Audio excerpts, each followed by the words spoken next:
guys, so I'm sorry I can't be with you today. I still wanted to give you your character strong lesson and make sure you're still on the same page with everyone else. I don't want to see you behind. So we're just going to head right into it. So today's lesson is what we get when we give. Last time we chatted about how important it is to think about the people who support us and always asking for help when we need to, because remember that those hills that we see or the obstacles we need to overcome, they feel just a little bit less scary when we face them with someone else.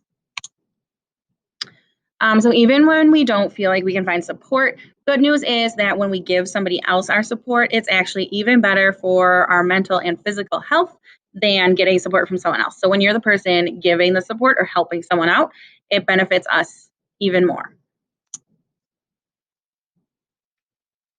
I'm going to skip this just in the sake of time.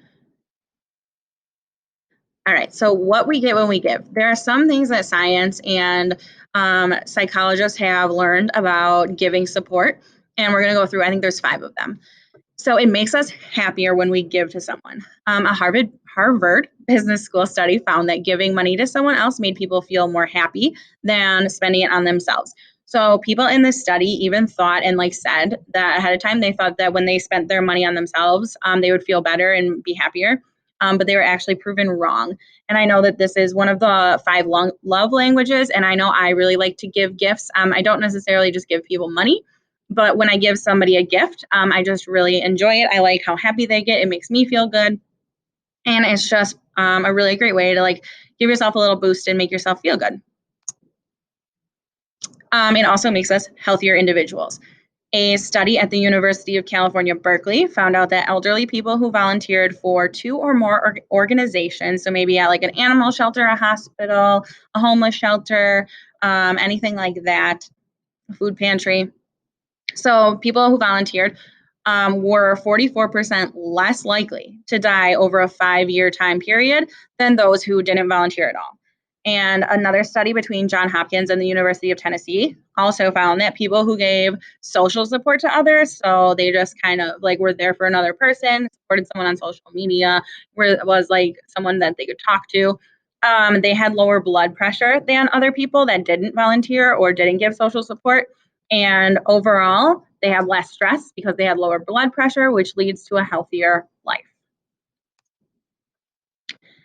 It also makes us change the way that we see people. So here's a quote from this lady, Sonia, who wrote a book, The How of Happiness.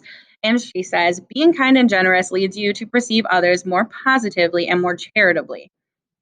So basically, she's saying when we give to others, we increase the desire for them to give in return. Maybe not back to us, but to someone else. When we see opportunities to support people instead of looking for what's bad or wrong about that person, we create communities that work better together. It also creates a space for more gratitude. So when you give or receive support, you create feelings of gratitude and gratefulness. People who get the support, so the people that you're helping, might express their thanks to you, or you might even find that you're grateful for the conversation or the relationship that you're starting to build because you're giving your time and your energy and attention to this person. Research has also found that gratitude, that gratitude helps boost happiness, health, and our social bonds with others. I know that me personally, I've been working on a gratitude journal every morning. I write down 3 things I'm grateful for. And that's why sometimes on my warm-ups or exit tickets or temperature checks, I ask you guys just to write down 1 thing you're grateful for. And maybe as we move along into second quarter, I'll ask you maybe 2 things you're grateful for each day. And the co-directors of the research project on gratitude and thankfulness found that when we teach even college students, or they didn't search this, but when we teach also high school students to practice gratitude, it ends up causing them to exercise more, be more optimistic, and just feel better overall about your lives. I would totally agree. Since I've been working on gratitude, even the small things, I'll just say I'm grateful for my cat purring on my lap when I was watching TV today. It can be super small little things. I can be grateful for the sun shining today. I could be grateful for the fact that it's warmer out than it has been in the past. Little tiny things that just kind of make your day or just are positives in your life. It also ends up making change happen well beyond ourselves. So a study at the University of California, San Diego, and Harvard shows that when one person shows generosity, it inspires people who see it to behave generously later toward other or new people. The researchers found that giving could spread by 3 degrees, so 3 other people away from you. So if I gave to a student and then the student gave to someone else, their parent, and then their parent gave to their friend. So that's 3 extra people. As a result, they said each person in a network can influence dozens or even hundreds of people because of the impact they had on just a few around them, some of whom they might not even know or may not have even met yet. So people, even if it's on like social media, if someone shares a post, like all those GoFundMes that like spread, or like when things go viral, it's like because you shared it with other people. And then we're just going to move on to our character dare for this week. So our character dare is called the Daymaker Message. You're going to try this week to send a Daymaker message to a family member, a friend, anybody really who might need it. It could be a silly like moving picture. It could be just a picture of you and them that's associated with a memory. It could just be even an I'm thinking about you, I miss you text. You're going to use this as an excuse to ask them how they're doing. See if you can make the conversation go for at least 15 minutes and just catch up with this person and just get to know them again, or kind of like just reconnect your friendship.